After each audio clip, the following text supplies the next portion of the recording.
l'œil du siècle. C'était le surnom d'Henri Cartier-Bresson, l'homme qui a sillonné la terre entière avec son Leica, appareil aussi léger que silencieux. Il a fondé l'agence Magnum et lancé le photojournalisme. À la quête de vérité, il a donné une dimension universelle, en noir et blanc.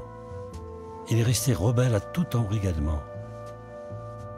Cet œil génial, à l'âge de 68 ans, sillonne le Nord-Pas-de-Calais. Ce sera son ultime grand reportage, chez nous, les gens du Nord. Si l'on repartait sur ses traces, en compagnie de celui qui fut son guide, quel secret nous confierait le temps qui passe? Flashback. C'est en 1976. J'avais 30 ans et je venais de créer mon entreprise à Lille. Et c'était le début des campagnes publicitaires de la région Nord-Pas-de-Calais, qui était dans une catastrophe sociale et économique monstrueuse. Et j'étais très choqué par les images données. Je trouvais que ça ne correspondait pas à la réalité de ma région. Et en fait, j'ai essayé d'avoir un contact avec monsieur Henri Cartier-Bresson.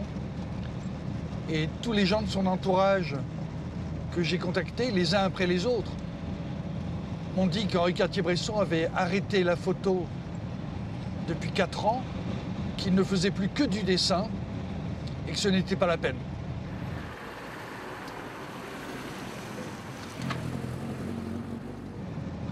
Un jour, je l'ai appelé directement et il m'a donné rendez-vous le mercredi 2 octobre 1976 à 10h30 du matin à son domicile, rue de Rivoli.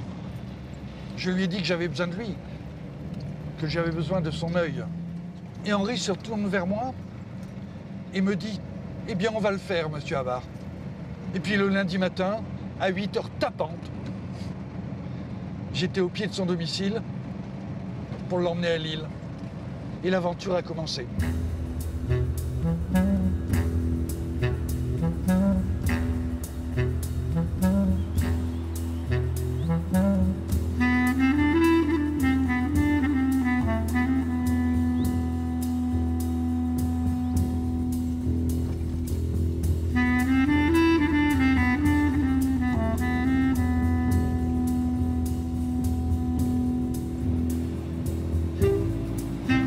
Ma voiture, c'était celle-ci, une Opel. Et il n'aimait pas la voiture, il le dit d'ailleurs dans un article, parce que quand je passe en voiture et que je vois une photo, le temps que l'on s'arrête, la photo a disparu.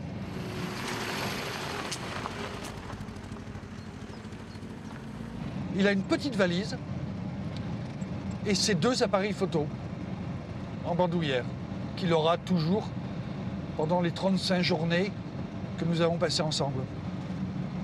De Leica, des années 1950, avec objectif 50 mm, donc aucun téléobjectif, pas de grand angle non plus.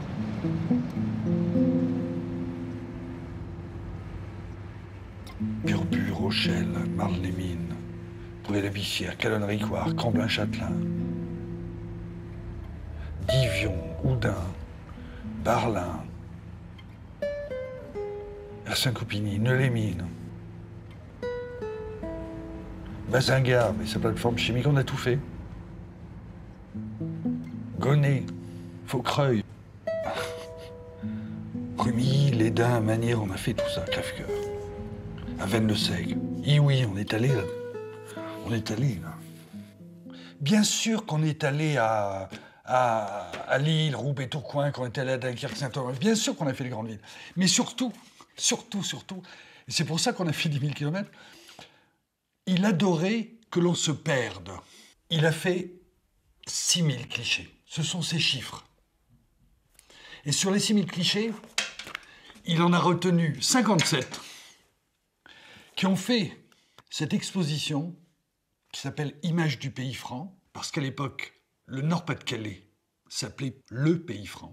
Il a retenu 57 photos qui ont bourlingué dans toute l'Europe. Certains clichés sont très précis. Par exemple, ce cliché-ci, c'est bien précisé que c'est la Française automécanique à Douvrin. Mais il y a des clichés par la force des choses. Par exemple, il y a ce qu'Henri Cartier-Bresson a dit être une de ses plus belles photos, qui est celle-ci, la photo des gendarmes. C'est légendé photo de carnaval. Des carnavals dans notre région, il y en a un paquet. Aucune idée. Ça peut être n'importe où dans le Nord, ça. Comment faire pour retrouver ce lieu et ces gens? La même chose, il y a cette photo-ci, par exemple. C'est marqué sur la route de Saint-Paul-sur-Ternoise. Il y a tellement de routes qui arrivent et qui partent de Saint-Paul. Là, on va un peu nager. Mais ça vaut le coup de commencer par les photos les plus complexes. On va se faire la main.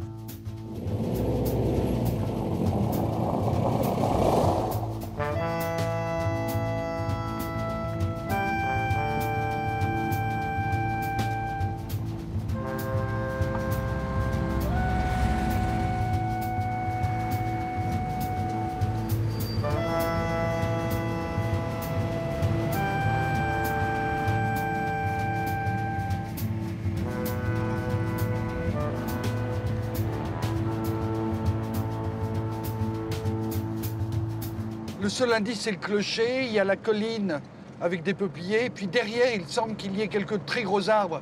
Mais il y a 34 ans, donc depuis, tout a poussé ou tout a été coupé. La route en zigzag qui descend dans le vallon a pu changer. La ferme à gauche et la grange à droite ont pu être démontées et disparaître. Il y a peut-être des maisons à la place. Donc retrouver un paysage comme celui-là, c'est un vrai boulot de détective.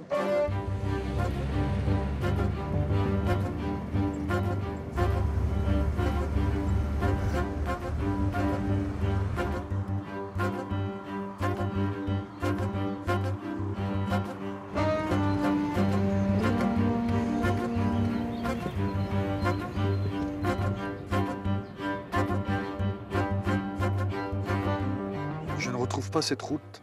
Il y a un clocher dans le fond, ici, là. On voit mieux ici. Ouais. Je sais pas. Elle est au niveau du village, il y a des gens. Vous n'avez pas fait cette route en vélo? Si, peut-être, hein. Ça se trouve, je suis passé même 10 fois, mais...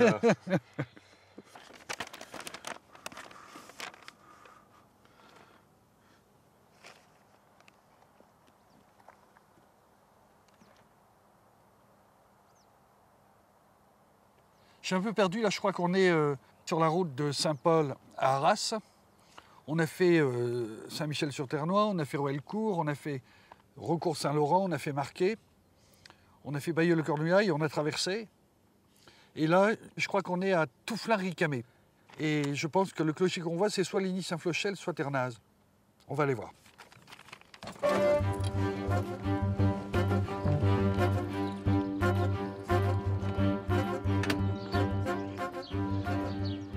Eh bien non, c'est pas ce clocher. Celui-ci est beaucoup plus haut, beaucoup plus fin, et la tour est apparemment beaucoup plus forte. Je crois que c'est plutôt en allant sur Arras, sur Tinc. Pour oui, ça va être un village. Donc ici, Tinc, Pénin. Oui, Pénin, Villers-sur-Simon, Cire-Simon. Ouais, c'est peut-être ici. Par rapport au tracé de la route, ça cadre bien, quand même, dans une norme a priori. Ouais, j'avais pas regardé le clocher, c'est génial. Je peux me permettre? Je vais vous donner une bise parce que ça fait si longtemps que je cherche. Ouais. La route, c'est bon. La maison, la petite grange là, logique. Il y a un bâtiment qui est parti ici. Le bâtiment là pris de l'autre côté, logique aussi. Je crois vraiment qu'on est bon. À un moment donné, il a dit « ça y est, je l'ai », comme il disait souvent quand il pensait avoir une bonne photo. « Ça y est, je l'ai ». Il est rentré en voiture en me disant ça. Et je n'ai pas compris, je lui ai dit « j'ai pas compris ce que tu as photographié ». Il m'a dit « mais tu verras à Paris quand on mettra les photos par terre comme on fait chaque fin de semaine, tu comprendras. Et regardez, regardez, voilà ce qui s'est passé. C'est pas la voiture. Henri a attendu qu'il y ait un cycliste au centre de la photo. Comme maintenant. L'instant décisif d'Henri Cartier-Bresson, le voilà. Cette photo, c'est l'instant décisif.